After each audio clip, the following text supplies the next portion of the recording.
All right, Mech Warriors, we're continuing to look at some Battletech Tactics 101. Regardless of the scenario, the mechs you're playing, the battle value. There are certain core concepts, mech command concepts that we want to keep in mind. And sometimes, naturally, if you've been following my podcasts, you know it's all about the glory. If you give me a chance for mech glory on the tabletop, even after all these years, literal decades, no exaggeration, I need to take that glory. But I'm trying to play that narrative. I'm trying to create something in that moment with you as my gaming friend, my gaming partner on the tabletop. But I'm going to dial it back a little bit and push this out here, and you'll kind of make your own decision. Up on the Battletech archives, in the playlist, on my channel, and over on my blog, we talk about good damage versus bad damage in Battletech. And the terminology is a little bit off, a little bit weird, because this is kind of an internal terminology that I've given it in trying to understand how Battletech works. Take it, rename it, maybe make it a little bit more user-friendly. As a mech takes damage, good damage is where, based on the dice, and it can be influenced a little bit by facing, but based on the dice, the damage is spread over the entire armor value of your mech. So let's say you're piloting that Warhammer, although the legs are a little bit weak on there, good damage would be, I take 5 hits, 5 medium laser hits on there. Left leg, right torso, left torso, right arm. It's spread out. I might take 2 hits to one location, but it's spread out. The total armor value, the total battle bubbles on my mech, the damage is spread out. Bad damage is where you get hit by multiple weapons, and through the dice, it's something like left leg, right torso, center torso, right torso. I'm starting to take stressful damage in one or more areas, repeatedly, stacking on top of each other. Now, if you're shooting at your opponent, you want to give them the bad damage, or good damage from your opinion. You want to give them the bad damage, so you do that by stacking multiple weapons. You do that by trying to gang up on a facing. So if they're weak on that right arm, make sure you're on that right facing on there to try and leverage the damage. That's the core Tactica. That's kind of the starting point. So now as we play Battletech, one of the core tactics is when you engage an opposing mech, you want to stay with it. You want to keep soaking it with damage. You want to keep leveraging it, hitting it again and again and again. I mean, this is kind of Wargaming 101. You shoot a model or a unit or an element, whatever we're going to call it, or you fight it, you destroy it until it's removed out of play. In Battletech, let's say recently I've been running 2 Wolverines. Call it the Wolverine pack, right? Running 2 Wolverines. If I advance that first Wolverine up and you start pounding on it, you start hitting me with some PPCs, you're hitting me with large lasers, you're bringing up the T-bolt, you're doing what you got to do, I take some seriously good bad damage on there. Or you dish out some good bad damage. It's starting to go to internals. At any moment now, another turn or two, we're going to be into internals. If I take that Wolverine and I cycle it out and now I bring the next one up, what have you accomplished? Yes, you've weakened that mech, but tactically you have not affected the initiative system by removing a mech out of play. You've not crippled the mech, say by blowing off a leg or hitting the gyro, forcing me to fall down.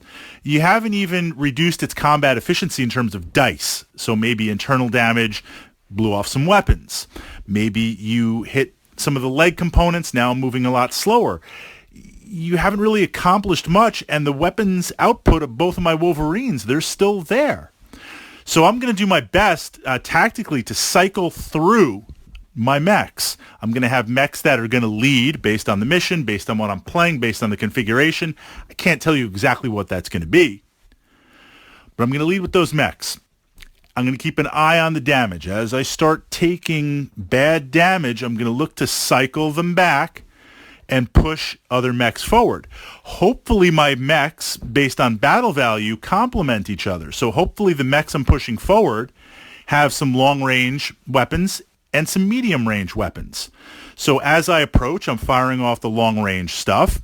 When I close you, I'm going to hit with the medium-ranged weapons.